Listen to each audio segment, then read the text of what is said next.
Welcome, everyone, to the Manifest Incredible Love Show series number 2. And I'm so excited to welcome Jonita D'souza to the show. Welcome, Jonita. I'm so happy to be here. Thank you, Nicki, for having me and creating a space to talk about exciting stuff today. I can't stop smiling because today's topic is one that I'm very interested to learn more about.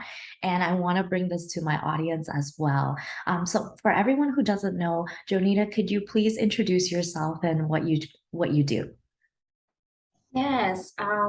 So I am a Taoist Tantric feminine arts teacher and also a self-leadership mentor for women. And my work is mostly around helping women to reconnect with their sensual energy and making use of that energy for our day-to-day activities, for vitality, and also to create a life that is in more alignment with who we are as an individual, as a woman in this modern day busy world. Mm, I'm so excited. I don't know if you can feel it. Could you share a little bit more about what sexual energy is? Mm. So the lineage that I come from, which is the classical tantra lineage, sexual energy is pretty much the life force energy and period, and that's it.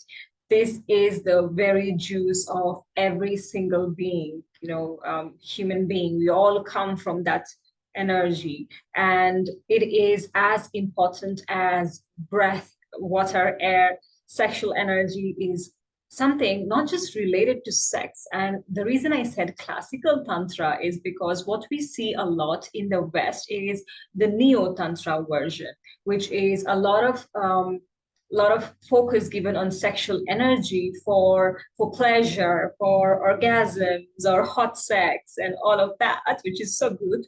But the roots of those teachings come from the classical tantra, which pretty much says that sexual energy is this life force energy that helps us to achieve higher states of consciousness, awareness of ourselves, and the tantra of it is pretty much it connects us with all of life. So it's a very vast topic and it's so much beyond genitals and orgasms. That's the very difference between, I can be awake and feeling my sexual energy and be in no interest in having sex with someone else or exchanging that energy and use it, for example, in my daily work, in my content creation, in the way I show up in the world. So what we have learned is sexual energy is kind of an exchange. It's not a prostitution of an energy. It's for us to use for our consciousness, our vitality first. Mm. I would love to dive deeper into that. And before we do, I would love to know like your personal experience and how you got into this field. Mm. Yeah, so my personal experience. Well, so I grew up in India, and um, I am from a very privileged family in India. I had all the things that can help me, become this woman, go-getter, and all of those things that are taught. Um, and I had something inside of me, this idea that was inside of me that Indian women are not free. I always looked up at Western women and I felt they were free. And by free, what I mean is in terms of expression, in terms of what they can do, the choices they can make, even the clothes they can wear, the way they can express themselves. They had much more freedom than me as a teenage girl in India. And even though I have everything that I want, but I just did not feel free to express myself. So I started thinking that, all right, so everything is so good in the West. Let me go to the West. So I moved to London. I had an opportunity. Well, like most Indians, I became an IT engineer as well. And I moved to London. I had an opportunity, and I thought, this is it. This is my ticket to become a free express woman.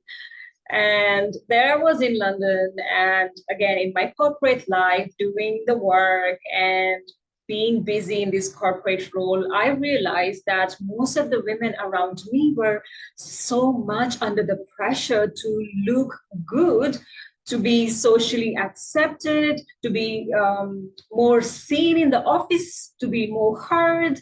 So it was all about like how you present yourself.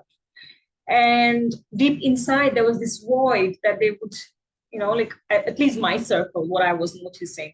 And I started doing that too. I was kind of imitating them, but I just fell in a dark hole. I thought I was lost as a woman from the East living in the West. I don't know what it means. I don't want to go back to India, and I don't want to live here. I don't understand. And my world collapsed at the time. My father passed away. A lot of things happened that made me question, okay, what am I supposed to be as a woman?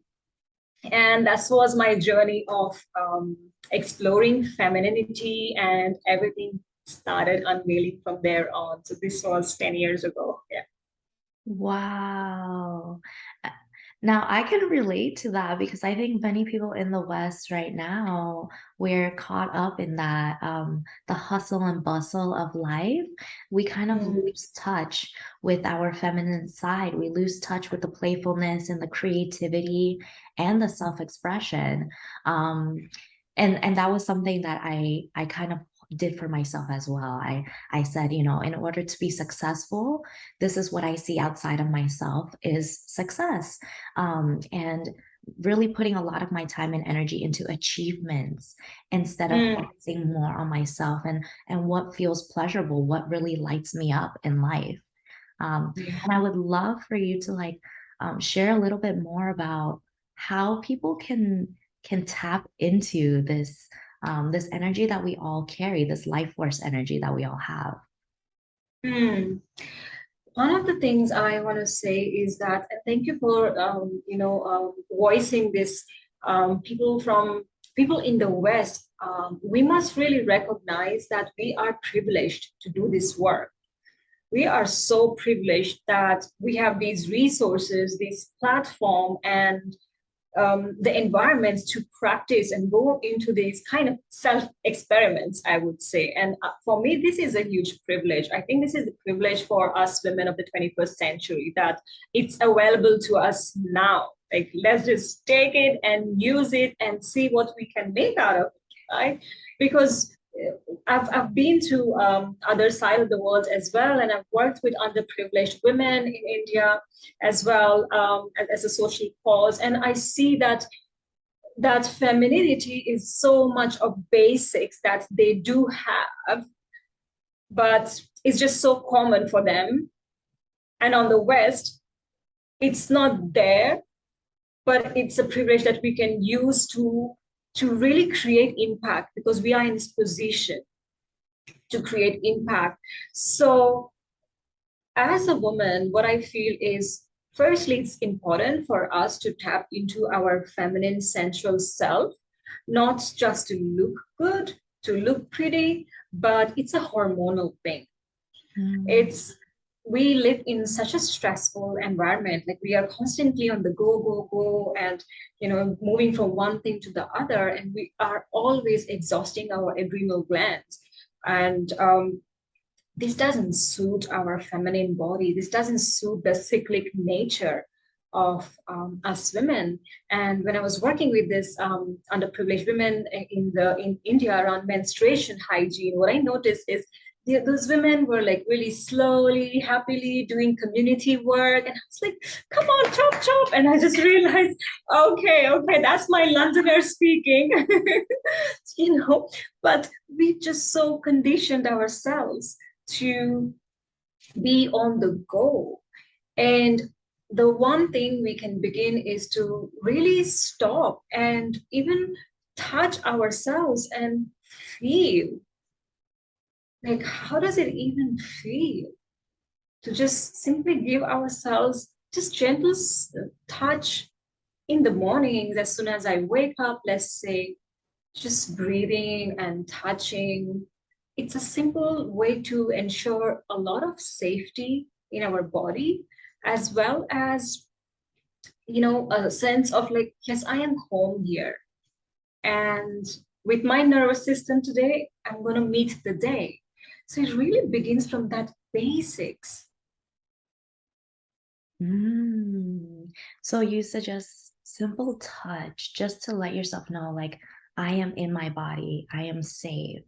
Oftentimes we get caught up in the anxiety of what's to come. Oh my God, I have so many things to do. And instead slowing down and knowing I get to enjoy this moment. I get to enjoy myself and allowing us to just be. Right. I always say it's a beingness, it's not a doingness. We're not human doings. Yeah, absolutely. And we've been taught that our pleasure is when we are with somebody, or it is for somebody. And it's totally the other way around, because if we actually are able to source the pleasure from within us, then we are not approaching the relationship that we want to be in pleasure with from a place of neediness, like this needy bitches, like, yes, give me love, I want more. And but you feel full. And sacred touch is something that, not many women are comfortable with, self-touch. And I see that in my retreats when I tell women to, like, now start touching yourself, and we do the 5 elements touch. So touching the touch of water, fire, earth, air, ether. So we try different touches on ourselves, and most women are like, I don't like the fire, it's too harsh. I don't like to touch myself this way. It just feels too indulgent and all of that, right? We have so many conditionings, but this is one of the best ways to regulate our nervous system and bring our hormones to balance.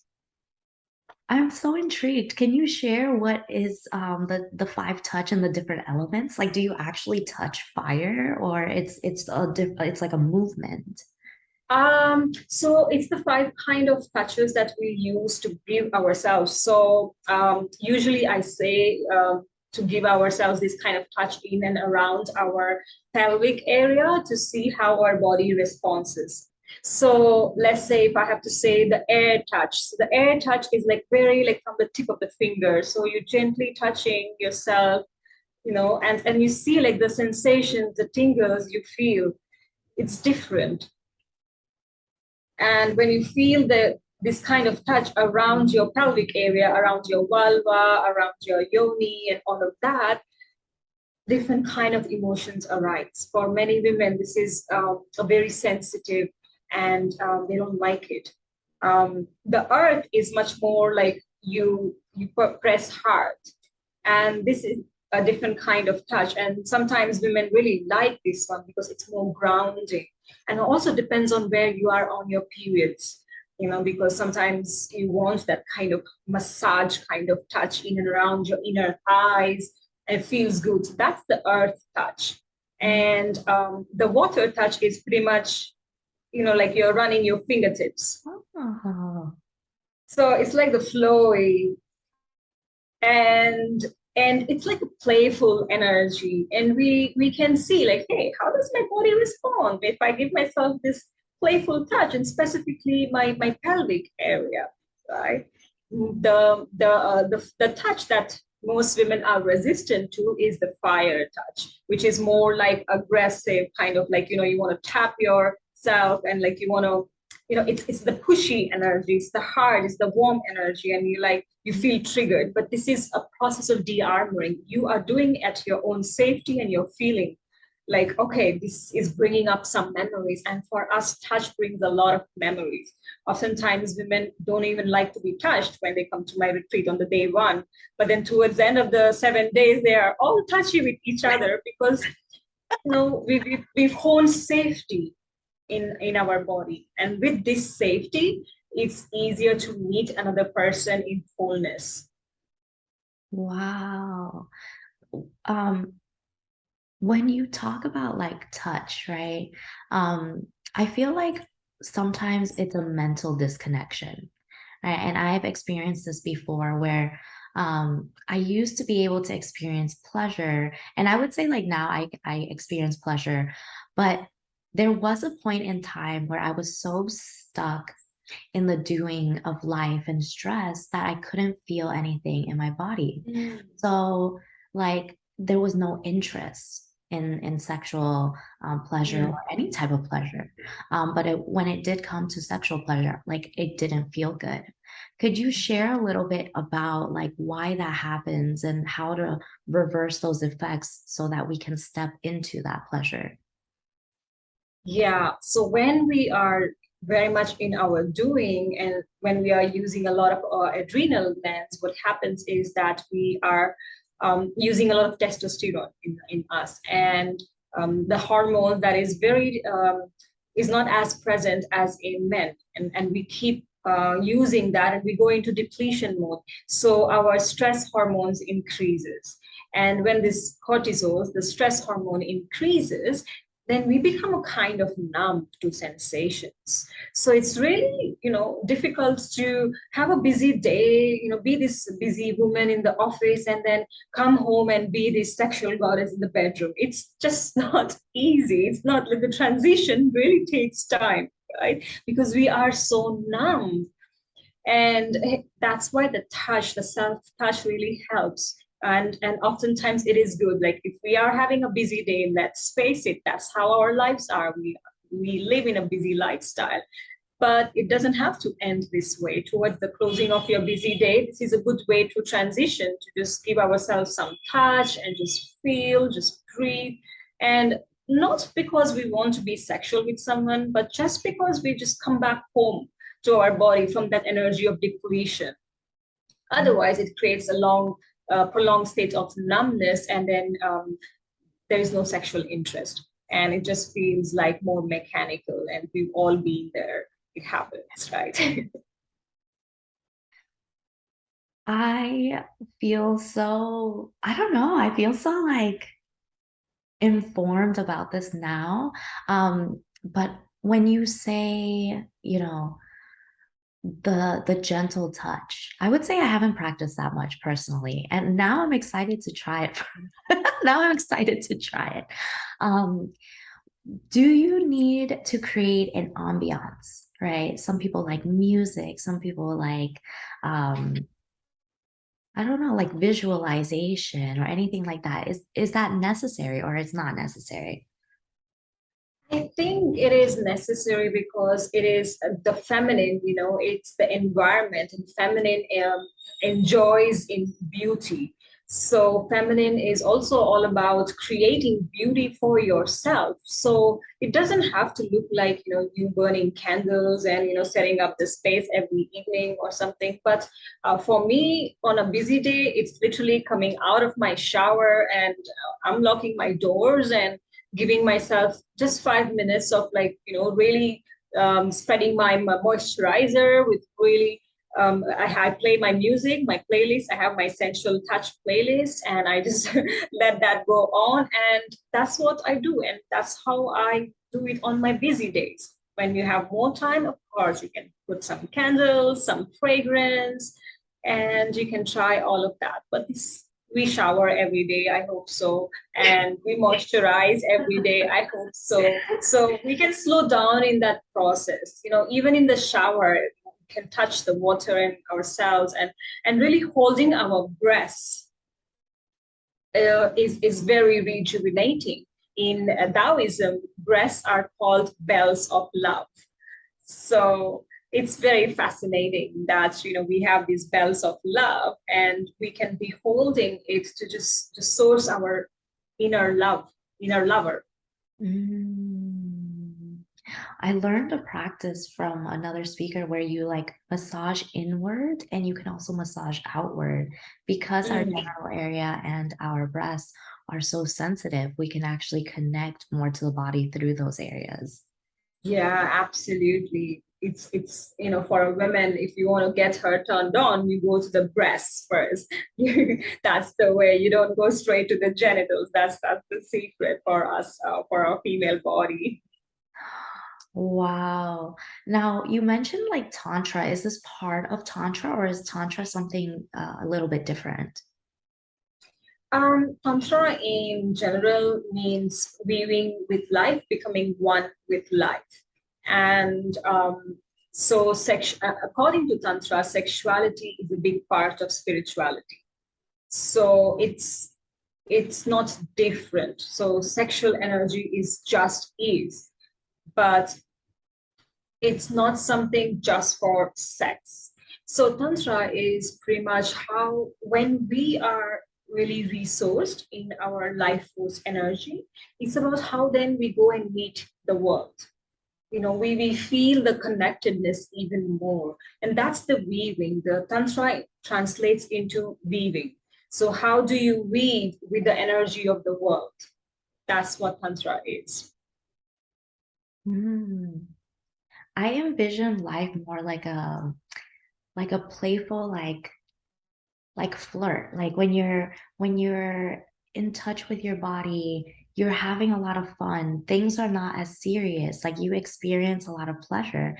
And I noticed this how much my life has shifted going more into like the feminine and being more in a pleasurable state. My interactions with people have also changed. Like when I talk to people, there's not that hard like guard up where I'm scared to like share or be vulnerable with people. Where touch feels safe, like giving people hugs or just what's that word? Like self-expression is no longer so challenging. I used to be like so scared to express myself or even dance. Oh my God, I was terrified of dancing. Yeah, absolutely. And I can feel that in your voice, the way you speak as well. It shifts you, it changes your energy and how you represent. And the most interesting thing is that, we as women, we have a lot of safety and trust issues with other person. And these practices help us to ensure safety and trust inside of us.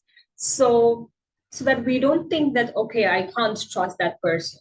You don't have to ever think of that ways if you fully trust yourself, because you know that in any given moment you will make the right decision for yourself, or you can hold yourself through your entire messiness even. And that's the level of trust that it's a continuous practice. We fall off the wagon, we come back to the practice again. That's what life is about. But I feel like, when many women come to me and they say, I have trust issues. And for me, I really know that, okay, now the work begins from you. Let's go and work with your body first. Mm. And this brings up something else where intuition plays a big role because your body is so wise.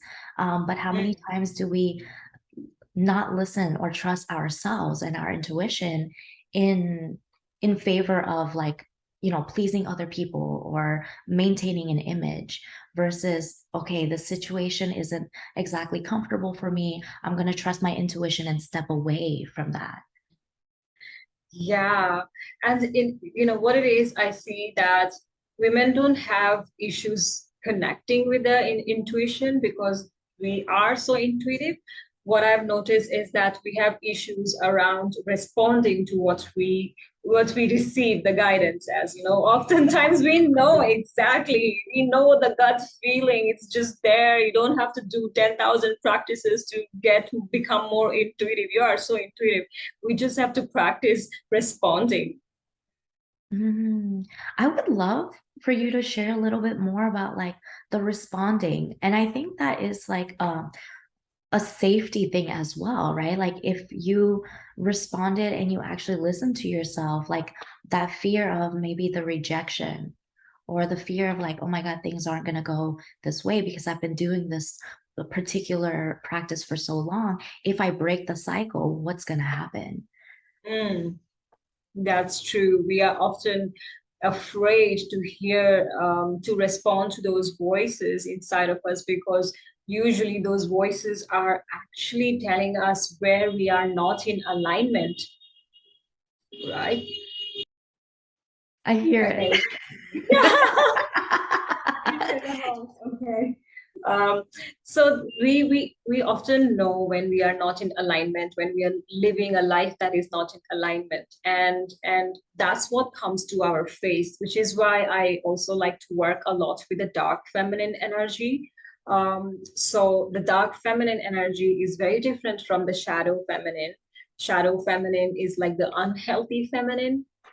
Whereas what I see dark feminine energy is this powerful resource inside of you that knows, that holds the power. And we women are afraid of that because it will require us to make changes in our physical world, a lot of changes. And oftentimes, when we don't consciously connect with our dark feminine energies, it comes out through moments of breakdowns. And since we are very cyclic, we menstruate. So, usually, closer to our menstruation cycle is where the dark feminine energy is like really at her peak inside of us, telling us and all those things that we are so emotional, and we think, oh, it's that time, forget, not a big deal. But it's important to listen to specifically those times in the month. What are you called to? Because these are repetitive patterns. These are nothing new for you. Oh. Right. Can you share what dark feminine energy is? Like, I would love to know how that appears in our lives. Yeah, so dark feminine energy is pretty much the repressed part of our feminine energy. This is the part of this is the wise part of us that is repressed by us because we feel that if we actually let her come out, oh my gosh, she will be out of control, right? So I think like we all can sense like what I'm saying. It's very hard to like really define, but we know this, and we think that okay, this is the part of me that I don't want to be, I don't want the world to see, Oh. right? But it is in me. But that's the source of our wild power. And we are afraid of this wild power. So what we do usually is in Tantra, we work with the sound breath movement of this to bring out this energy consciously on a regular basis. We specifically do these practices around the dark moon phases of the lunar cycle, or when you are going through dark moments in your life, or few days before your menstruation, when you know like, it's that time, like something is coming out. And what really happens is we're not fixing anything, we're just meeting this voice inside. So we're not repressing, we're just making her come into awareness, we're dancing with her, and she dissolves. She doesn't need anything, she just wants to be seen. I think that is so beautiful. I experience this a lot through healing as well. You know, sometimes we have negative things come up, and we're so afraid to see the negative, thinking that this defines who we are. When in reality, it's just a part of us that feels a little like lost, and we just want to be acknowledged. We just want to be seen. And once we acknowledge that part, it goes away. It goes away. It's not something like a huge thing that we have to do or anything like that. Yeah, absolutely. It just needs our communion and acceptance. Oh, thank you for sharing that. What a beautiful conversation. And as our interview is coming to a close, I would love to ask you if the audience has one, if you can recommend the audience something they can do today to step into their feminine and unleash the pleasure. Mm. Yeah. So one of the ways is to give yourself some jaw massage. I like to do it a lot during my busy days because our jaws hold a lot of stress and tension, and it's also connected to our vulva. This part, it holds cellular memories. So, sometimes when this part is stressed, then our pelvic floor is also stressed. So I like to give touches to specific parts of my body. So depending on how your day is going, it can be your jaws. So for me, today is the jaw day. I just can feel the tension.